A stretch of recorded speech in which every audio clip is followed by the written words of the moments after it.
Hi there, everyone. My name is Prerak Juthani. I'm an internal medicine resident physician at Stanford, and today I'm going to be giving you an honest reflection on my first 2 months in residency. I'm just about 2 months into the process, and it's been wild, life-changing, overwhelming, stressful, crying.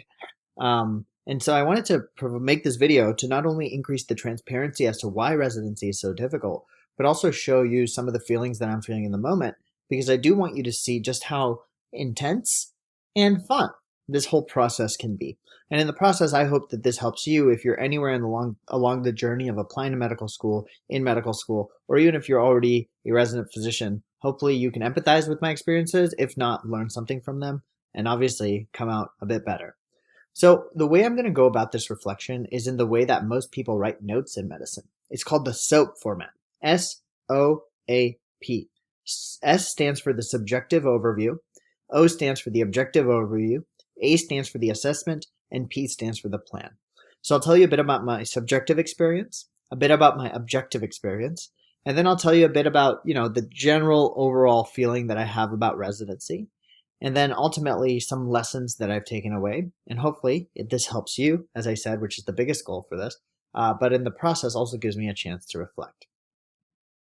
So the subjective overview is that residency is overwhelming, eye-opening, challenging, fun, and I think the biggest word that I use is doctoring. For the first time in my life, people keep calling me doctor, and it still kind of shocks me.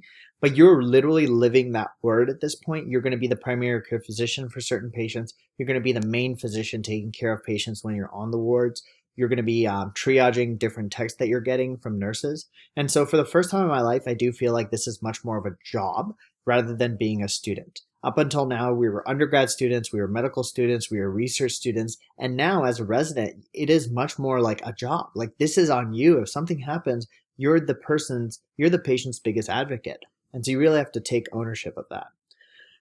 The first month so far has been overwhelming because of the logistical aspects. You have to learn how to use an entire new system. You have to know how to put in orders. You have to know what orders to put in. You have to know when to put them in. And you have to balance all of this while juggling 7 to 10 patients at one time. And that can be very overwhelming just because even if you didn't know any of the medicine, that in and of itself is a challenge. But then you add in the fact that you need to know what happens during certain times. What medical emergencies do you need to be aware of?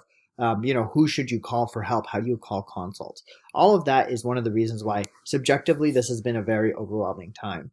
And so learning medicine can be hard, obviously, but honestly, it's crazier that even the logistical aspect of being a doctor is much, much harder than I thought it would be. And my initial thoughts in these last 2 months have been, one of the things I keep thinking is, how on earth does anyone do this job? Like, it's so hard. It's so overwhelming. It's so hard to be good. But at the same time, it gives me a different respect for physicians that I see and consider mentors, because I'm just so in awe at how some people do this so efficiently and are still able to provide just world-class care. And I feel so lucky that I get to emulate a lot of them because they are some of the attending physicians we work with. Some other questions that I keep asking myself is, am I really good enough? Imposter syndrome never really goes away in medicine. And I think at the beginning of residency, I kept thinking that I wouldn't be good enough. And then the last question / statement I say is, damn, these are like my patients. You fully have to take ownership over your patients, because if you don't advocate for them, especially in internal medicine, other people definitely won't. And so when you get to take that level of ownership, you actually start like empathizing with the patients a lot. And oftentimes there's no one in the hospital who knows your patients better than you. And that is something that was so new to me, because even in medical school as a med student, you would know your patients, but you wouldn't nearly know them as well as sometimes the intern would, because the intern is the one putting in all the orders. And for once, that's me. And now the objective overview of what I've been through. I've been through about 8 weeks total of a lot of work, 6 weeks of inpatient, as well as 2 weeks of clinic, and then 1 week of another clinic, as well as 2 weeks of like orientation. So we've been in like a grueling amount of work, although I'd say I'm still at the beginning of residency if you're speaking objectively. My salary, this is something you can find online. Just look up Stanford internal medicine salary. It's around $70K plus $10K in different types of bonuses that we get. But a lot of this salary is actually going to paying off loans. And not to mention the cost of living in the Bay Area has just been exceedingly high. And so all that to say, there's just a lot. And not to mention you're getting paid, which is nice. For the first time in my life, I'm getting paid, which is very reassuring. But it is unfortunate that a lot of it is going back to my loans. But some ways that I'm kind of making myself ensure that I have good self-care is that I have been rewatching Breaking Bad for the 5th time. I've been rewatching a lot of new series such as Never Have I Ever season 3. I also watched Severance, and then I'm reading a lot of books because I spend a lot of time traveling in my car, and so I have a lot of audiobooks that I'm ready using, and those are through my community library. And some of the best books I've read recently, I've been getting into a lot of fiction reading. So I read The Silent Patient, and then I'm reading a few business books such as Delivering Happiness, as well as The Almanac of Naval Ravikant. Those were also really great. If you want any additional book recommendations, comment below, or if you have book recommendations, comment those below as well, because I've been reading a ton and it's been helping me keep sane. I'll also tell you that I still do make time for a lot of fun, and I've been taking pretty decent good care of myself. So I've gone to 2 weddings so far in residency. I've been able to go on 20 to 30 runs. I'm still trying to stay fit aerobically, and I've had 10 to 12 dinners with my family, which is the biggest benefit of doing residency close to home. My family lives relatively close to where I live, and so every now and then, if I'm feeling a little overwhelmed and maybe I just want to go take some time away from medicine, I just go to my family's house and we have dinner together, and that's really good.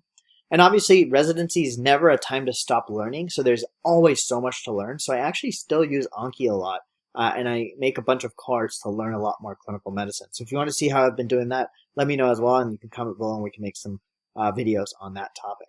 So this is kind of the objective overview of the things I've been through and how I've been keeping sane. Now let's go to the overall assessment of my residency experience as well as the big takeaways. And now here's the overall assessment, which is my feelings. The first one is that residency has been very overwhelming, and I've come close to crying innumerable number of times, and I have cried maybe on a few others. And all that to say, that's not necessarily a reflection of my program. It's more just a reflection of a new environment, a new system, a new career, and ultimately new things that you have to learn that will be really scary regardless of where you are. However, just know that the best thing that you have going for you is your program and the people you're surrounded with, as well as the senior residents that you're working with. All of the experiences that you are having are just experiences that someone else has had 1 year earlier. And so you do not have to go through them alone. Anytime you don't know something, just ask. Because support from the upper residents has been exceptional for me and is one of the biggest reasons I've been learning so fast and trying my best to get caught up to speed, because I'm not afraid to ask questions. There will always be bad encounters. You may make mistakes, you may and not know something that you're expected to know, but that's okay. Take comfort in the fact that millions of people have gone through this process before you, and it's overwhelming every single time. But if you just give it the time that it needs and continue to pay attention and continue to be better, I think, fingers crossed, it should pay off. So my ultimate plan are the 3 big things that I want everyone to take away from this video. If you're in residency, the biggest thing I've learned so far is be really good at being better. So every day, try to be a bit better than you were before. And if you weren't, try to be a bit better than you were that day. Even if you start at level 0, the only place you can actually go is up, as long as you make an intentional effort to commit to being better. And if you make a mistake, learn from it, right? Embrace failures. There's another one. Every failure is always temporal. What that means is it's dependent on the skill that you're talking about. So if you learn something new because of something you didn't know initially, next time you're not going to do that thing again. And in theory, you succeeded, right? And so it's all about the time scale. And so when you don't know something, embrace it, because it's okay. Everyone's done it before, and the best we can do is learn from it. And the last one is ask questions. Question everything and anything. If you don't know something and you try to figure it out on your own, you may not come to the best, most concise way. But if you ask questions and you ask someone, hey, how do I do this? They may show you a way of doing it better. And if they don't know, maybe both of you can team up and you can figure it out all together. So that's kind of how I felt 2 months into residency. It's been overwhelming, but I can tell you it's also been tremendously fun. I've gone to my best friend's wedding. I've had some incredible teams, and I had the chance to learn from some truly exceptional people. And for that, I feel really grateful.